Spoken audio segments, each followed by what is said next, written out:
You guys been watching the show? Like you all. Yes.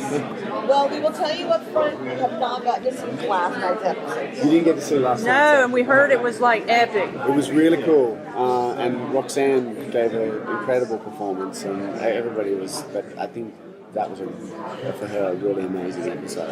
Yes. Yeah. I'm basically going to ask everybody the same question. It's about the social media aspect. You all, how does it feel to interact with your fans on social media and on Twitter and seeing it live? Because you guys watch the show almost like we do. Yeah. How is that? You know, I was actually reluctant with Twitter. There was probably times, I had a movie coming out or something that I probably should have jumped on it and would have been maybe gained a whole ton of followers or something. But it took me years and years to really understand until I started seeing the interaction that we were having and the effect and the fact that you can communicate so easily with fans and get their responses so easily. I really, and now I'm kind of addicted to it. So, but if you spoke to me just a few months ago, we sat in this conference room talking to the sci-fi PR and every cast member around, and I'm the only cast member in the room without Twitter, so every head just like turns and I was like, oh yeah, I suppose You were shamed into Twitter. Yeah, Let me do the walk of shame. yeah, so but it's been amazing, and to see the effect that the show's had on people and the lives fan art. We've had some amazing messages and posts from fans that it's just, it kind of takes you back to the basics of why we do what we do and the effect it has on people. And you can go to all the harsh critics or the harsh reviews or the harsh whatever and go, at the end of the day, to see these people's response makes us feel so great. So You go right to the source. I mean, Yeah. it's for the fans. The fans come back, you don't need the critics. exactly, You know? exactly. How do you like playing that sergeant, that tough sergeant? How do you like your role?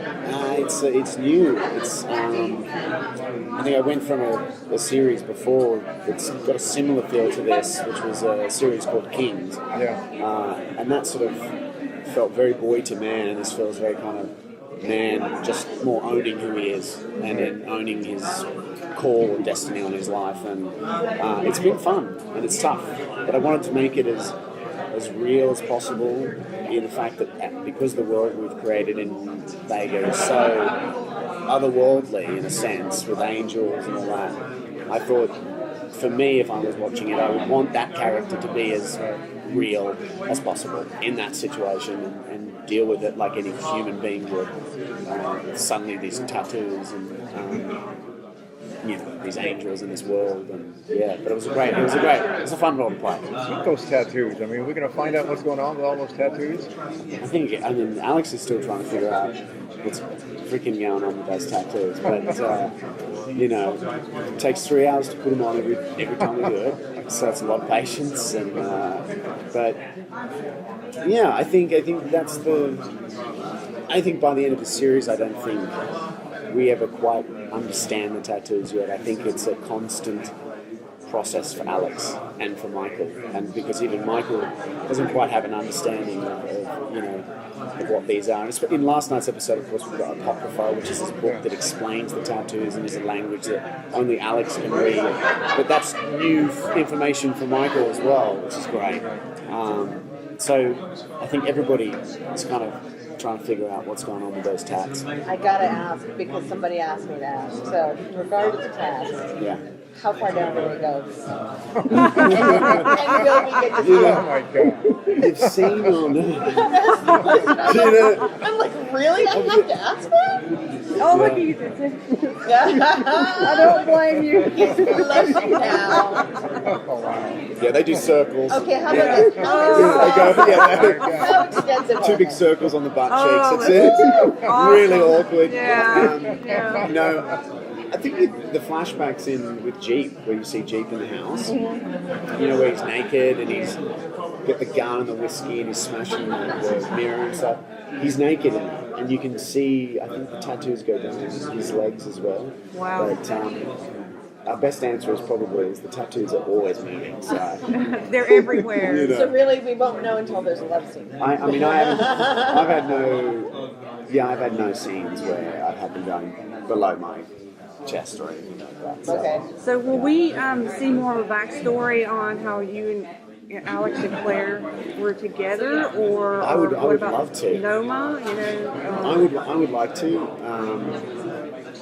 Can't spoil it, but I think the next step's going to answer a bit of that for you. Okay. But, in fact, next step is a big as far as backstory. I'd like to go into. It'd be great to go into more about how Claire and Alex met. I don't think we've actually really gone into their first meetings. There's been reference to him saving her life Yes. and taking a bullet for her, or she got someone to Stabbed. stab her. Yeah. That's right. But it'd be nice to go back to that, like have some flashback. You know? Are you guys going to be threatened by the 8 balls all the time, or what's going on with that? It seems like a constant threat. You can't get rid of them. Yeah. Well, I think it's not so much. I think it's the higher rangers that are now becoming much more of a threat, because now it's people sort of on the same level as Michael. Because for such a long time, Michael's been the head honcho that we've been able to keep 8 balls outside of Vega. But and I guess to the Archangel Corps, they're a threat, but it's the higher angels that are the real threat. So You're going to see Michael suit up. Yeah, well, kind of. I mean, he's always suited up. Yeah, but Look I'm at not those full wings. armor, you know. Yeah, well, That's you have to keep watching. Really. Yeah. Cool. thank you. Thanks, guys. That was awesome.